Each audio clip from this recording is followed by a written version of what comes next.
Today, I am going to start a new chapter in the book, Ground, Path, and Fruition by Tai Situ Rinpoche. The chapter is chapter 5, and it starts on page 145. And this is the beginning section on Lojong, or it is usually translated mind training.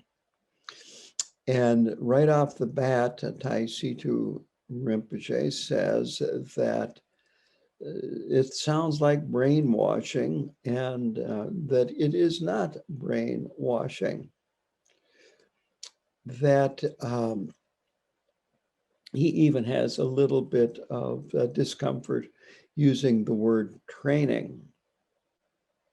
But he does say that it is, if you want to use the word training, that it is training the mind to perceive like a bodhisattva. So you could say that the 7 points of mind training are us traveling the path in the direction of becoming an actual bodhisattva.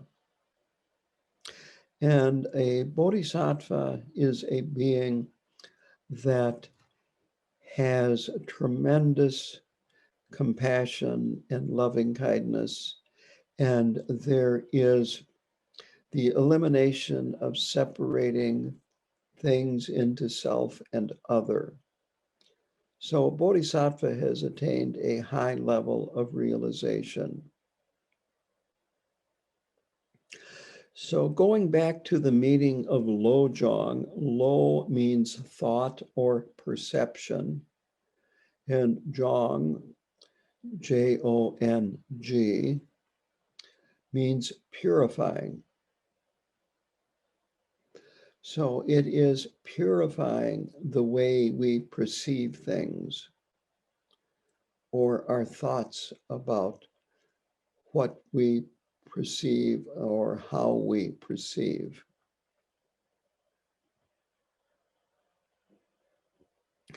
Very simply, quote, it is, quote, trying to see clearly by putting ourselves in other people's shoes, end quote. That's on page 145. And what this means is that we gradually begin to realize that other beings suffer just like we do, that others want to be happy just like us.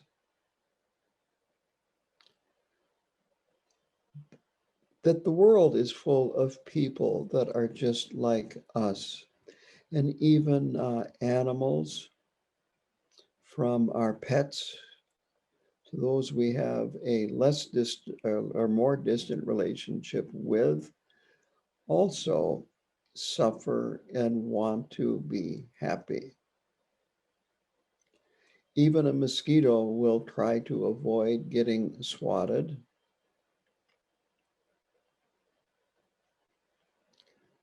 They come towards you when they are hungry and need to get some blood. But if they think they are in danger, then they fly away. And it's good to realize that some people behave very, very with bad intention and cause a lot of harm, including killing other people and doing all kinds of other things. And it's good to understand that these people are confused. They are frequently in pain. I heard a saying from a man who ran a shelter for men that were abusive to their partners. The men had to be in this shelter because the judge ordered them there. But he said that hurt people hurt people. So as you engage in Lojong practices, you come to realize more and more that the world is full of people that are wanting to be happy, that want to avoid suffering, that are hurt, and as a result, don't know how to attain happiness, and frequently just magnify their own suffering and create the karma that will cause greater suffering after their present life ends. The core of these Lojong teachings focus on bodhicitta, which I will go into in a minute, but very simply, it means awake and mind. Bodhi means awake, and citta, citta, means mind. And then the four immeasurables, which are loving kindness, compassion, joy, and impartiality. And they are called the four immeasurables because by practicing the four immeasurables, and there frequently are short prayers in the pujas that we do that include the four immeasurables, but it is immeasurable loving kindness, immeasurable compassion, immeasurable joy, and immeasurable impartiality. For immeasurable beings, and working with these immeasurable beings for an immeasurable amount of time. So you have, all of this requires courage.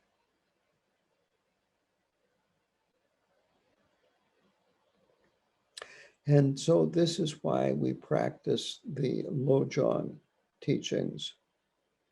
Now, the lineage of the Lojong teachings, they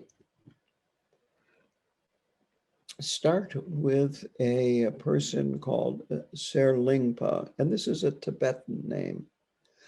He was in Indonesia, and his student, Atisha, then after receiving these teachings from Serlingpa, and Atisha is more of a Indian name, but Atisha at some point after receiving these and practicing them, traveled to Tibet.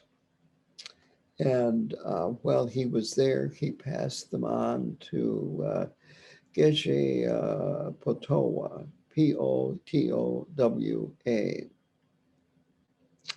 And he was in the Kadampa tradition, which was an independent tradition at that time.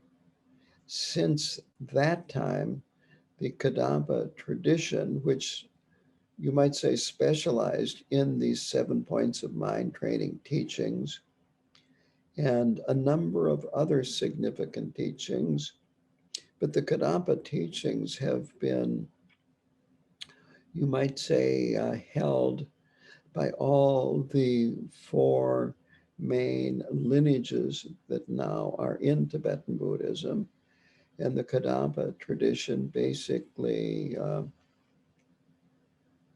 was absorbed by these other four lineages and ceased to be an independent lineage. Now, Gampopa, the first contact with the Kagyu lineage, with the Kadampas, is through Gampopa, who trained in the Kadampa tradition and was a monk in the Kadampa tradition, but he became a student of Milarepa. And so he brought to the Kagyus, he's actually, you might say, the founder of the Kagyu lineage in the form that it is now in. Milarepa Marpa, and Marpa's Indian teachers were all yogis, but were not monastics. And they carried the Mahamudra teachings. And Ganpopa, training in the Kadapa tradition and being a monk, brought the Kadapa teachings and the monastic tradition and joined it with the Mahamudra teachings. And Ganpopa's main student was the first Karmapa. So this is how these teachings entered the Kagyu lineage. And while they were practiced, it really wasn't until much, much later. Gampopa lived from 1079 to 1153.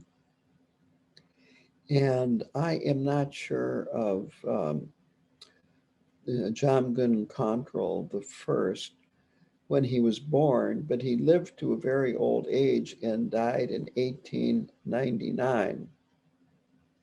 And he wrote a classic commentary on these Lojong teachings, and it's called The Great Path of Awakening. And there are some very good translations of that in existence. The one that I'm familiar with was done under the direction of Chogyam Trungpa. In the notes in this chapter,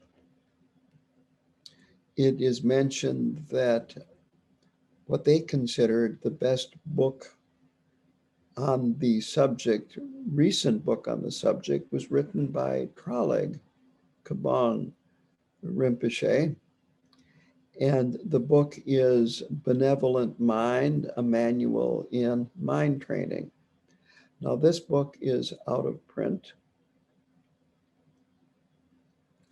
And the book that I have used, and I consider it the best book that I have read, this is why I use it, and it is also by Traleg Rinpoche, and it is Lojong, The 7 Points of Mind Training. And I am going to make an assumption here, and that is that I am assuming that if Taisitu Rinpoche felt that this book that is out of print was the best book out there for an English speaker, that the book that Traleg Rinpoche came out with a few years later that is still in print would be considered just as good by him or darn close. And so if you haven't read it and you want to read more on the 7 Points of Mind Training, that is the book that I recommend. And it's Lojong, The 7 Points of Mind Training, and it's by Traleg Rinpoche. Now, of these Lojong teachings, there are 7 different chapters. And all of these chapters describe how to practice bodhicitta, awake mind. This is not about thinking or talking about bodhicitta. This is actually the activity of practicing bodhicitta, activity of our body. And he points out that our minds are stainless, that the ultimate nature is Buddha nature. But we all have temporary superficial stains or obscurations. And among others, they are what are called the 5 poisons, which is arrogance or pride, jealousy, desire, greed, And then, of course, anger, hatred, and so forth. And these all are superficial stains, and they obscure our minds, and they keep us from seeing things clearly the way they are. You could say they bias us at a very deep level, and that the purification that is mentioned in Lojong is purifying these temporary superficial obscurations and revealing what's underneath the dirt. That Khenpo Karthar Rinpoche would frequently use an example, which is very common in Tibetan Buddhism, of a diamond that is buried in mud, and or a gold statue that again is buried in mud or the earth. And the diamond or the gold is unaffected and unhurt or not harmed by what it is buried in. But once you dig it up, you still have to clean it off. And in the gold statues example, maybe do a little polishing. Maybe you have to do that with a diamond too. But the point is that our mind is like the gold or the diamond, and that is, it is essentially unaffected by the dirt, mud, crap, whatever you want to call it, that it is presently buried in. So we don't alter our perception, we purify our perception. We're not trying to have an altered state of consciousness, we're trying to have an unaltered state of consciousness. So this is why he feels brainwashing is incorrect and inaccurate.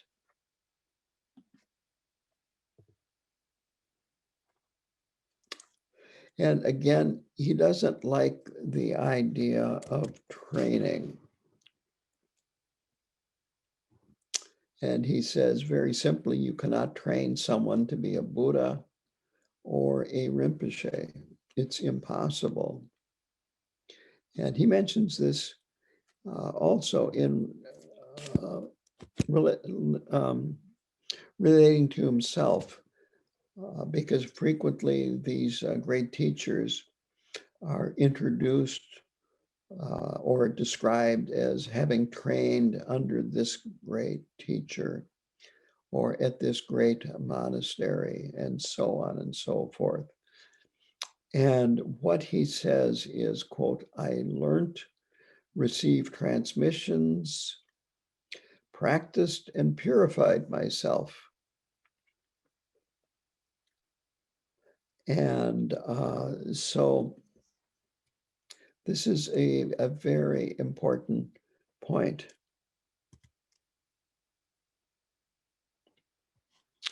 That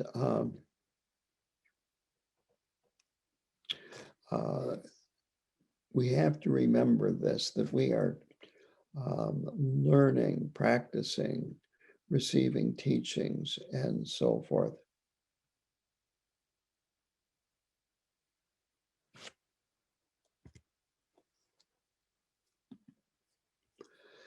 So then he goes into the 7 points, one by one. The first one is the preliminaries. And this is what I am going to talk about tonight. So the preliminaries are, this section is called the preliminaries, comma, which are a basis for Dharma practice. And now immediately it is first train in the preliminaries, after he earlier talked about the problem with using the word training. But be that as it may, he then talks about bodhicitta, and this is why I did not go into this word earlier.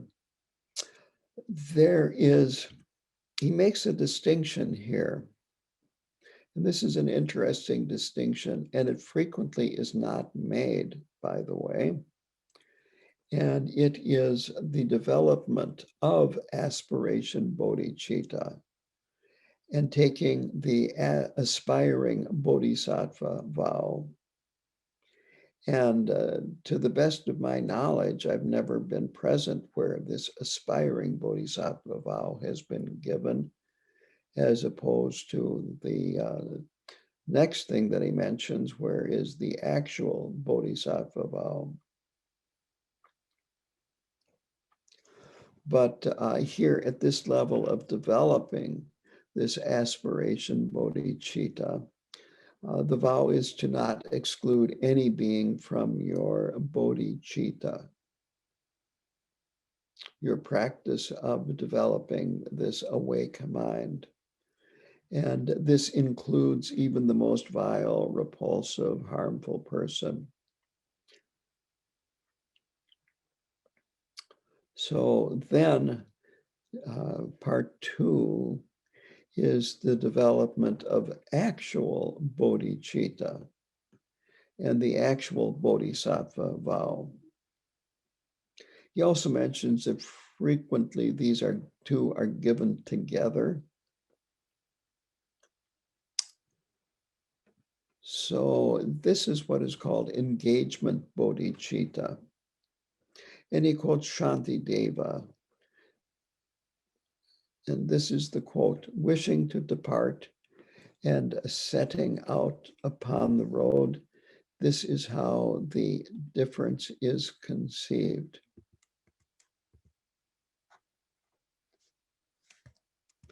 And so the aspiration bodhicitta is wishing to depart, and actual bodhicitta, sometimes called engagement bodhicitta, is setting out on the road and actually traveling.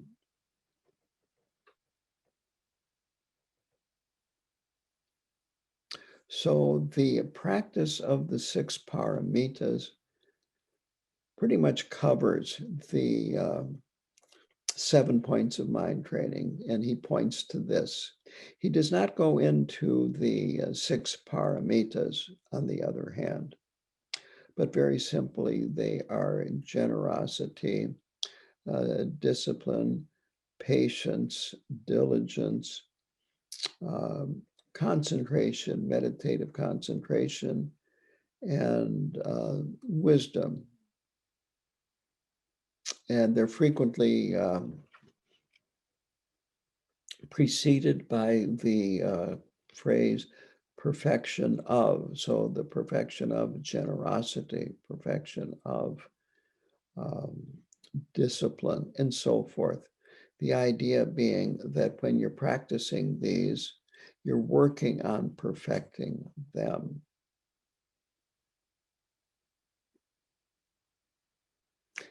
And I have taught on these 6 perfections in the past. So the this section on practicing the preliminaries then goes into the 4 contemplations. Sometimes they're referred to as the 4 ordinary foundations. And these contemplations are considered crucial for practicing Dharma, because these turn our minds towards the Dharma and away from the mundane activity in samsara. It doesn't mean that you have to give up all mundane activity in samsara, but at least let go of these mundane activities enough so that you have time to practice, to study, to contemplate, and so forth. So these four contemplations are: first, the precious human life. And this helps us appreciate who we are. And you might say what we need to do if we are to really set out on the path. These are things we need to concentrate on. And the point is that human life is precious, and all life is precious. But here, precious human life means that you have 18 specific qualities.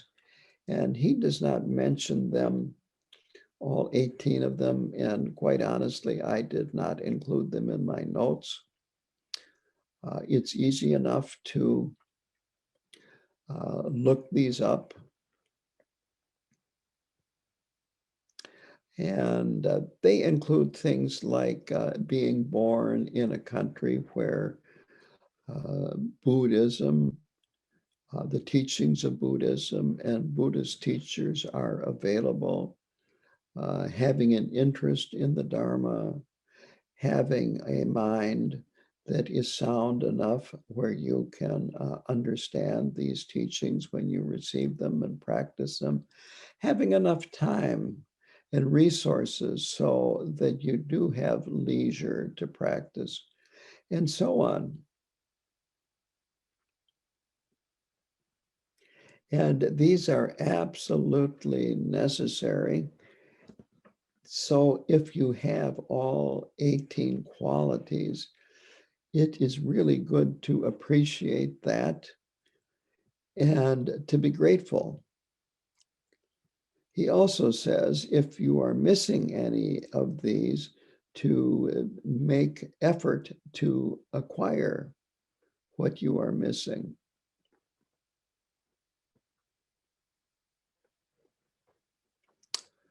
So the next point is about death and impermanence. And very simply, that because of impermanence, we really do not have control of whether we will be alive or dead tomorrow morning. I have talked many times about how it was my best friend's death that led me to look at myself and how, you might say, precarious my situation was, which is no different from your situation. And I was in my early 40s at the time and had, you might say, at that point in time, pretty much been in denial of my own mortality. I really felt I was bulletproof, so to speak. But since that time, I have lost a number of friends, acquaintances, family members, including my parents, my grandmother, who I really had a very warm spot and still do for my grandmother. So it's important that we realize that the situation we are in, while it might be precious human birth or life, that we could lose it at any time. And it wouldn't even necessarily mean dying. It could mean having a stroke and having our mind so muddled at that point that we are incapable of practicing, of understanding the Dharma, of asking questions, and so forth. You could develop Alzheimer's disease. You could become homeless. All kinds of things can happen that we have little or no control over that would prevent us from practicing the Dharma. So this is a very, very important point so that we don't, you might say, rest on our laurels and saying, yes, I've come in contact with the Dharma, I've got a Dharma teacher, that we have to keep this in mind if we are going to continue to progress along the path, rather than, you might say, quit walking and sit down in the shade and spend a lot of time just sitting. And I'm not referring to sitting on the cushion. I'm talking about sitting on the couch, maybe lying down on the couch or whatever, uh, doing things that take us away from the Dharma rather than leading us to the Dharma. So in this section, here is a quote: "Death is like life's shadow. It is always there." So it actually is, in the Kadampa teachings, recommend that from time to time you make a list of people that you know that have died. And you might say add to that list as you think of more people that you have known that have died. A few years ago, I was considering going to an reunion at the high school that I graduated from, and I've never been to a reunion. And so I emailed one person that I had remained in contact with from those years, asking if she was going. And she said no. And we were in a very close-knit group. And the reason was that she wasn't going was that all the members of that group have already died and that there was really no one that she wanted to see. And I decided that I wasn't going to go either, because if she wasn't there, again, there was nobody in this group that was alive. And there was nobody else that I was really that interested in seeing after, I don't know, 50 years or something like that. So it's important to keep this in mind. Don't get overwhelmed with it. Remember, the reason why you're contemplating this is because your mind is deathless. And to take your mind off of trying to accomplish things in the mundane world, which are impermanent and have no lasting benefit. The next thought is about karma as cause and effect. So he starts out by saying that it is karma that has brought us to where we are now. Karma is the reason why we have a precious human birth.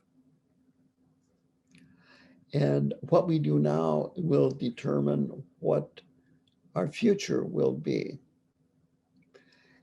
And a very important point to remember is that in Buddhism, the future is a very long-term view. It's not about what's going to happen 10 years from now, what's retirement going to be like, and so forth. We're talking about future lives, and not just our next future life, but multiple future lives, that we look into our present actions and try to guide our present actions so that we have the most beneficial influence on our future lives. That everything that we experience is due to our previous accumulation of karma. And so pleasant experiences are due to creating good karma. And that where we are today is because we've had good relationships with others in the past. I have been thinking about this too lately, that I have been known to say that the building that we have our center in, which is made out of stone, that I built it. But that is totally wrong because, first of all, I had a lot of help building it. Much of the time I was working alone, but on the other hand, uh, for instance, most of the stone that I used to build that building was delivered by a neighbor of mine who died a few years ago, by the way. He was a farmer, and when he would work up his fields for planting in the spring, this is a rocky area. I like to say these rocks are imported from Canada because they were brought down by the glacier. I suspect a lot of them came out of the hole that became Lake Superior.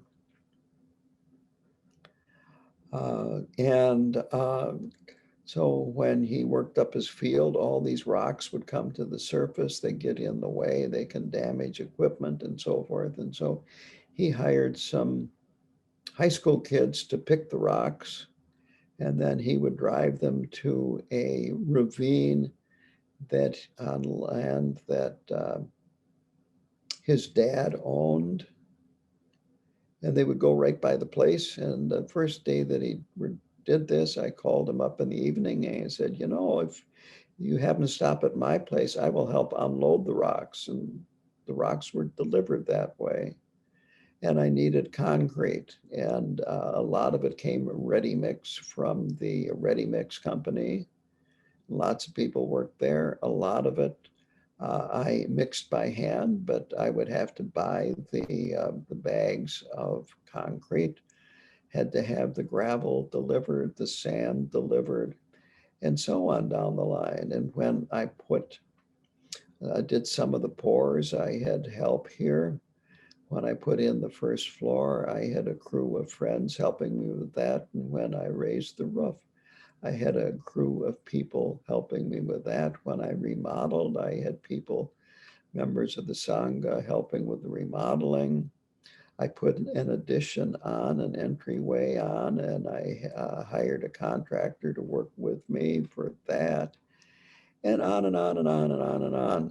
That there have been a lot of people that have helped with getting that shrine room in the shape that it is now. So if you ever hear me say that again, that I built it, I am not telling the full truth. And this is because of interdependence, that everything is dependent on everything else.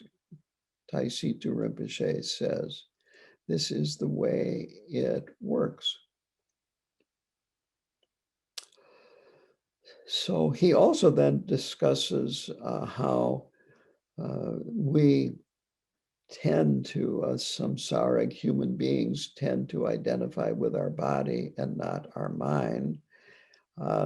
He used an example that I had never heard of before, and that was cutting off the head of a dead person and preserving it. I have definitely heard of freezing the body of a dead person, and then hopefully at some point in the future, they find a cure for whatever it was that was a cause of death. And they have found a way to thaw out a person without the freezing, killing the person, even if they were alive, to somehow or other revive them and then cure the disease, and then they can go on and supposedly live for a very long time. And of course, this is quite absurd, and it's really fixated on our body. And no matter what medical advances are made, that they will never conquer death.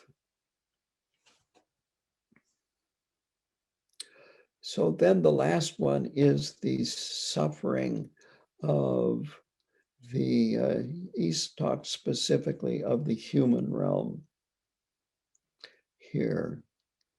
And of course, many humans think that if they have enough money, no problem. If they're famous enough, no problem. If they have enough power, no problem. And he goes down the list talking about these things. That if you have wealth, you have to guard it. You can worry about it. I have known people that were quite wealthy, and I've read about this sort of a situation happening, and that is that, well, are your friends really friends, or are they just there because they are, they're really delighted to have you pay for the bills when you go out dining, or whatever. If you're really rich, I remember when I think it was Michael Jackson died, that people started talking about the quote, leeches, end quote, that were surrounding him, that were there because they were making, you might say, getting a very good income from being around Michael Jackson. And this is frequently the case, that people hang around wealthy people, you might say, looking for crumbs. And they're just yes men.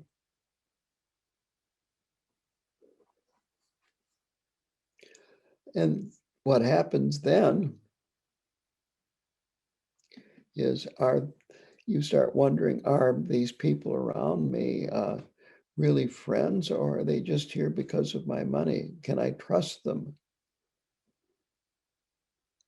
If you Google curse of the lottery, you will find that a very large percentage of people that won large amounts of money on the lottery, it caused them, in the long run, nothing but suffering.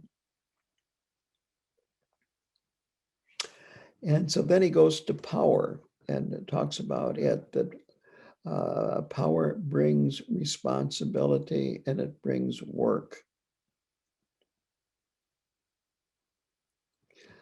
People kiss up to you, again, are not necessarily sincere or truthful. And then you end up with having enemies that you have never even met. And things are written and published in newspaper, online, and so on and so forth, that might be quite hurtful. And as for fame, fame is impermanent also. You can become very famous very quickly, and just as quickly go right down to obscurity. There are countless biographies of people that become famous for one thing or another, whether it be sports or musicians or whatever. And after the fame is gone, after the money is gone, or even before that, they get involved in drugs, alcohol, all kinds of negative behavior, and they end up leading a very, very painful life.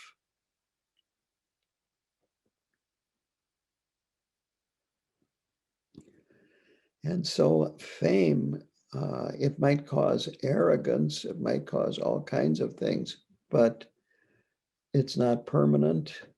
And there's really no, you might say, refuge there in fame, no refuge in money, no refuge in power.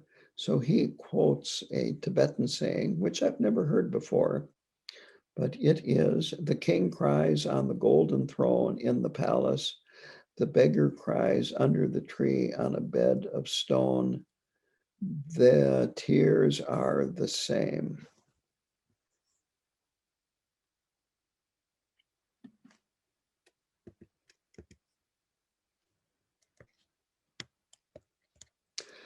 So we need to understand these four contemplations so that we want to be free of the six realms of samsara rather than to just have a good life, good, comfortable, happy life in our present body.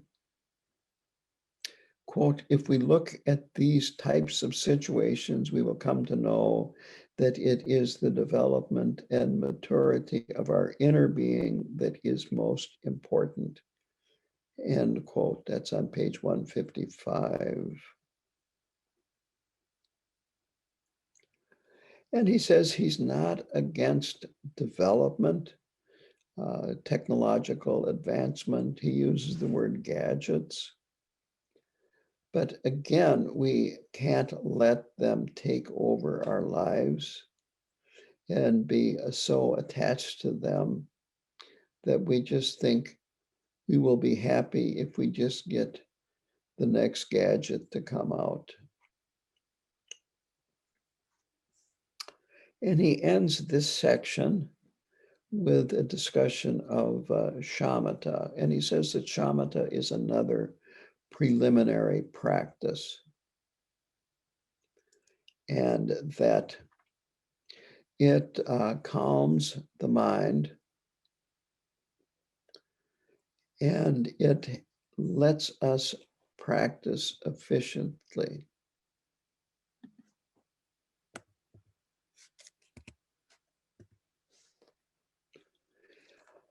That what happens is when we come to Buddhism is we have lots and lots of conflicting emotional states of mind, and they can influence our practice in a very negative way.